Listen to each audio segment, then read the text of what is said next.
हरे कृष्णा, राधे राधे। हम सभी भागवत की कथाओं का श्रवण कर रहे हैं। आज का प्रसंग है सम्राट भरत। महान सम्राट भरत, चक्रवर्ती सम्राट राजा भरत। ये राजा भरत इतने महान थे कि इनके नाम से भारतवर्ष पड़ा। इनका राज्य पूरी पृथ्वी पर था। इनके राज्य में पृथ्वी अति प्रसन्न थी, इसलिए चारों ओर समृद्धि ही दिखाई देती थी। इतने बड़े साम्राज्य के सम्राट महाराज भरत, सुंदर अनुकूल पति परायणा रानियां, अनेक सुंदर सुयोग्य पुत्र, लेकिन वैराग्य। इतने बड़े राजा होने के बाद भी वैराग्य इनके अंदर इतना था कि एक झटके में संपूर्ण साम्राज्य त्याग दिया। इतने बड़े भारतवर्ष की सत्ता को त्याग कर अकेले निकल गए तप करने भी गए तो सुदूर हिम क्षेत्र में, जहाँ पवित्र गंडकी नदी बहती रहती है।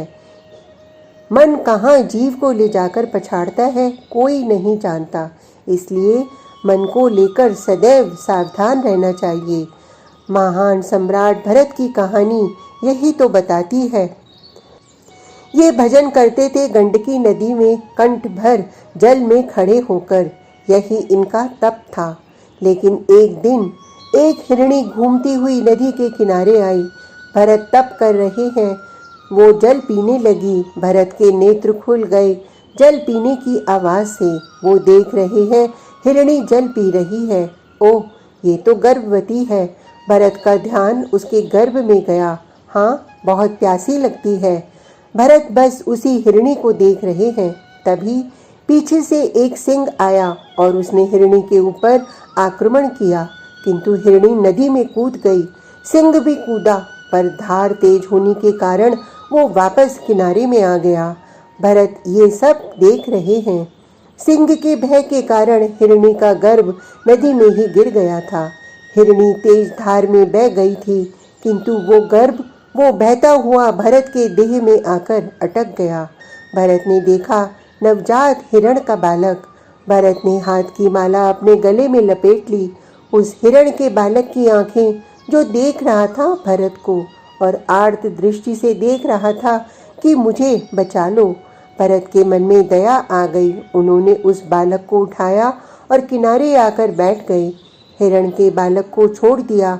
वो बालक थोड़ा चलते हुए आगे गया, किंतु उसी समय दूर से किसी सिंह की दहाड़ सुनकर वो फिर दौड़ा और भरत की गोद में आकर बैठ गया। भरत मुस्कुराए, उस बालक को देखा, उसके सिर पे हाथ फेरा। अब तो वो अपनी जीभ से भरत को चाटने लगा। भरत उसे दूर फेंक देते हैं। हट, वो फिर आ जाता है। भरत हंसते हैं, उससे खेलते हैं। हिरण का वो बालक भी अब उछल उछल कर खेल रहा है। भरत जी उसे कोमल धूप चरने के लिए संकेत करते हैं। वो धूप चर रहा है। संध्या हो गई है। भरत जी स्नान करते हैं नदी में, फिर माला लेकर कंठ भर जल में। अंधकार हो रहा है।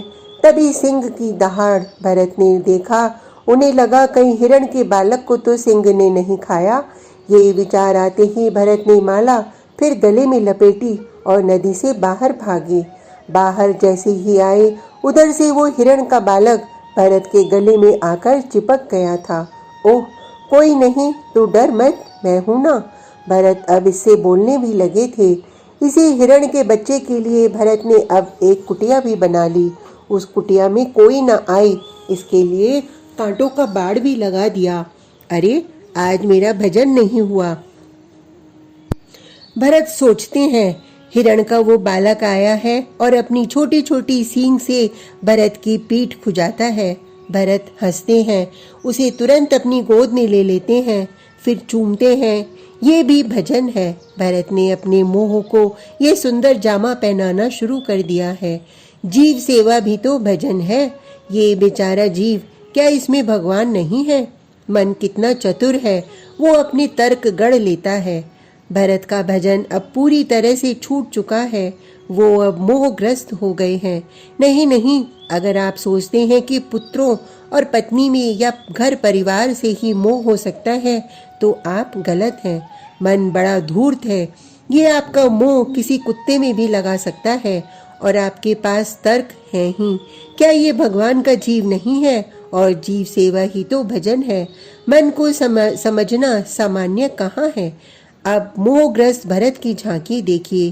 कोमल दूब काट कर गट्ठर बनाकर लेकर आते हैं, बड़े प्रेम से हिरन को खिलाते हैं। अब ये हिरन बड़ा हो गया है और भरत बूढ़े। ये लापरवाह है, इसे भरत की क्या चिंता। पशु है, ये जाता है तो कभी 2-2 दिन तक लौटकर नहीं आता।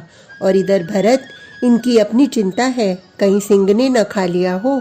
समझता नहीं है, जंगल है, हिंसक प्राणी रहते हैं, कोई खा जाएगा तो।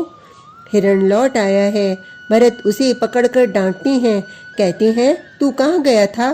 तुझे पता नहीं तेरे बिना मेरी क्या स्थिति होती है।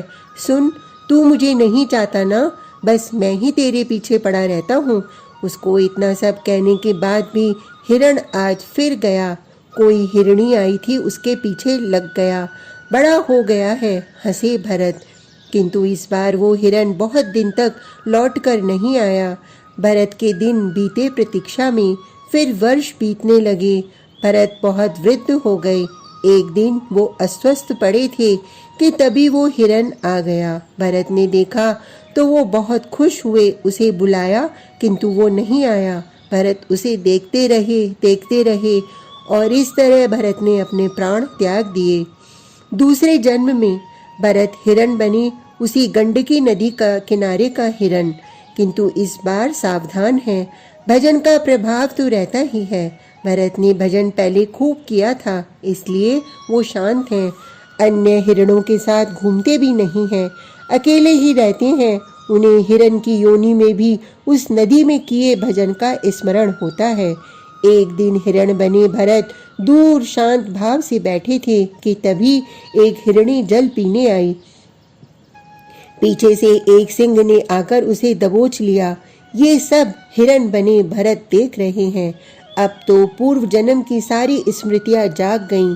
अपने आप को भरत धिक्कारते हैं, गंडकी में प्रवेश करते हैं और भगवान का नाम लेते हुए अपने आप को उस नदी की प्रबल धारा में छोड़ देते हैं।